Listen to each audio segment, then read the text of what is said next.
Proof of income certificate for non creamy layer certificate तहसीलदार याच्यावर enter करायचे. त्यानंतर इंटर केल्यानंतर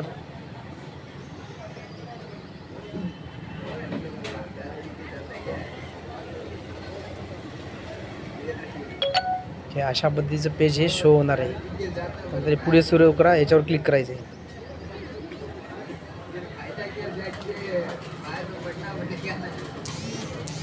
अशा पद्धतीचा फॉर्म यामध्ये ओपन होईल.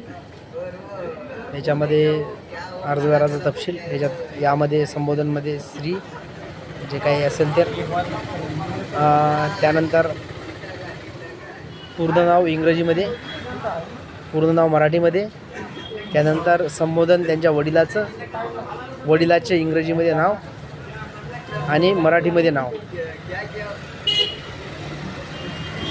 अर्जदाराचं यामध्ये वय टाकायचं.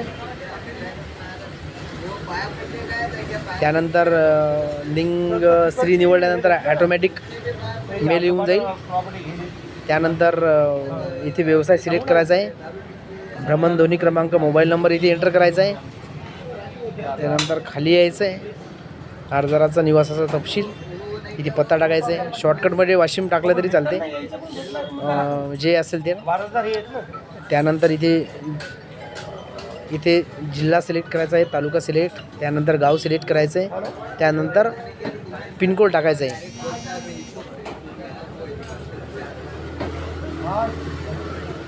हे अर्जदाराचा तपशील आणि अर्जदार निवासाचा तपशील ह्या सगळ्या बाबी भरल्यानंतर लाभार्थ्याचा तपशील इथे टाकायचा आहे. लाभार्थी तपशील, सदर व्यक्तीच्या अर्जदाराचे नाते, मुलगा आहे किंवा मुलगी आहे यामध्ये नातं निवडायचं आहे. मुलगा असेल तर कुमार किंवा स्त्री, मुलगी असेल तर कुमारी. लाभार्थीचे नाव इथे मराठीमध्ये एंटर करायचे. लाभार्थीचे वय टाकायचे आणि आपल्याला एक कोणत्या कामासाठी पाहिजे ते, उदाहरणार्थ शालेय कामाकरता इथे टाकायचे. हे टाकल्यानंतर खाली यायचं आहे. वर तुम्ही वाचू शकता लाभार्थ्याचे आई आणि वडिलांचे तपशील.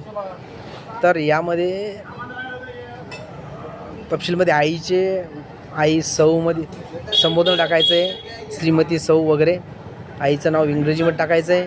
त्यानंतर मराठीमध्ये ॲटोमॅटिक येऊन जाईल. आईचं वय टाकायचं आहे. त्याच्यानंतर वडिलाचं जे लाभार्थी आहे, जसं की मुलगी येथे लाभार्थी आहे, तर लाभार्थीच्या वडिलाचं संबोधन म्हणजे श्री, लाभार्थ्याच्या वडिलाचं इंग्लिशमध्ये नाव, त्यानंतर मराठीमध्ये नाव आणि त्यांचं वय. या सगळ्या बाबी फिल केल्यानंतर खाली यायचं आहे. या गोष्टी दिसत आहेत. हे फिल नाही केलं तरी चालेल. त्यानंतर अजून खाली यायचं आहे. आता आपण यामध्ये